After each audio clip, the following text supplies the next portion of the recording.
Iran's unprecedented attack on Israel made the new reality of conflict very clear. From Iran to Ukraine, this is the era of cheap drone warfare. Kyiv endured an aerial assault by Russian drones. The Kremlin seeing the biggest drone attack yet inside Russia. Missiles, drones, a barrage of attacks in the Red Sea. Iran has started a direct attack on Israel by launching dozens of drones. Drones have changed the landscape of war. It's like the AK-47 of 21st century warfare. They're a feature of the modern battlefield, mostly because they're so inexpensive and easy to make. And many of these drones can be traced back to Iran, a country under strict international sanctions. So how are drones changing the economics of warfare?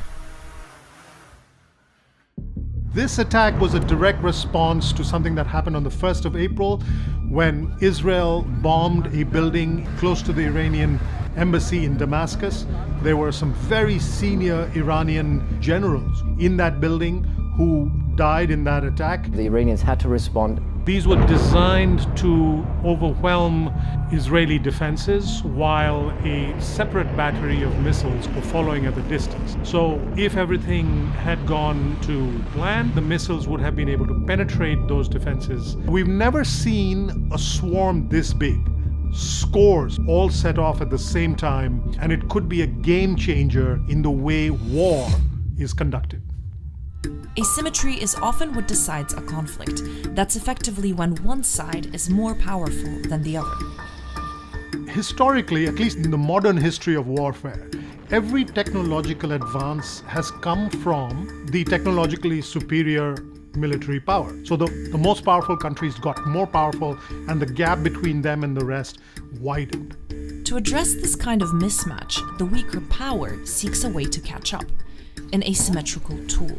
Drone warfare is a way to close the capability gap, and it's a way to diffuse power. Drones come in a full spectrum. Most of the drones that we're using in the West, like the Reaper drone, which has been somewhat the iconic drone that we've used since 9/11, which cost in the region of $30 million. At the other end of the spectrum are the drones we saw over the weekend. They are what are called kamikaze drones. All they do is carry a payload of explosives and they ram into a target and blow up. In military circles, they're called lawnmowers on wings.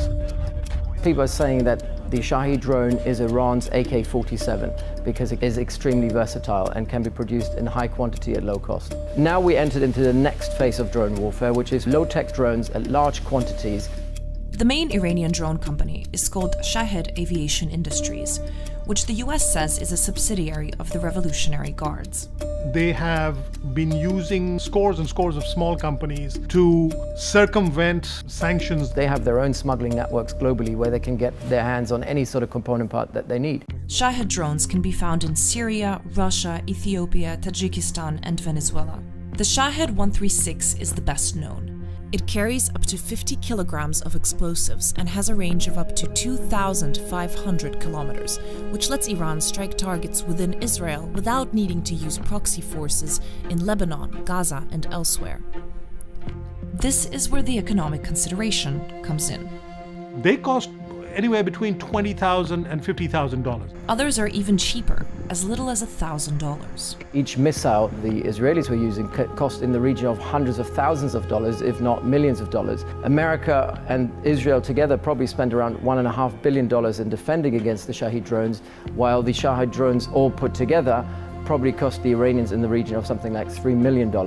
You can drain your enemy's military budgets by them having to restock their air defenses at a very high cost. If Iran didn't have these drones and these missiles, it would have to send jet fighters over long distances in order to attack Israel. If Israel shot down those jet fighters, that would be a huge blow for Iran.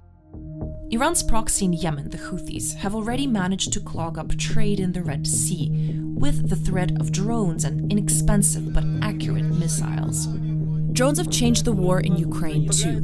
Cheap, consumer, mainly Chinese models have been adapted to drop explosives on multi-million-dollar tanks, and more sophisticated drones have been used to great effect against the Russian Navy.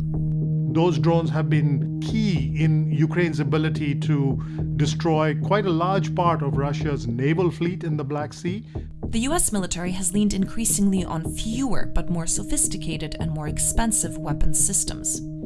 All of this is provoking big rethinks about how to kit out modern armies. Over time, we need to find a better way to defend against these drones at lower cost. We know that the US has been developing weapons to counter the threat of drones. Lasers, the use of anti-aircraft weapons. The German anti-aircraft weapons have been very effective in Ukraine, for instance. But there's a big economic challenge here too. For defense industry, it's more profitable to rely on the multi-billion-dollar research and development of sophisticated platforms where you only sell one or two or three of. In other words, big defense companies don't consider cheap drones an attractive business proposition. To change that thinking, governments would need to provide defense companies with the motivation to build the tech. I think what is needed is an incentive and a push to say we need more platforms at cheaper cost and use them in a networked way.